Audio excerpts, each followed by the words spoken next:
I'm reminded of the story of the man and his son who went into a restaurant, and the father gave his son 3 10p pieces to keep him occupied while they were in the restaurant.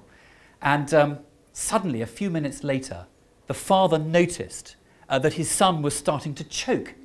And he went sort of blue in the face, and he was very worried, and he quickly started tapping his son on the back and getting more vigorous. And then the son coughed up a couple of the 10p's, but there was still 10p inside.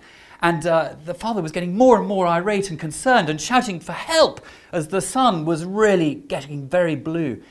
And over in the corner of the restaurant, there was this very smartly dressed lady who very casually put down her coffee cup, stood up, very smartly dressed suit, walked over, and she then took down the 7-year-old's trousers and pants and squeezed his testicles quite hard, and then a lot harder, and twisted at the same time. And with a certain convulsion, the 7-year-old boy coughed up the third 10p, which the lady caught in her hand.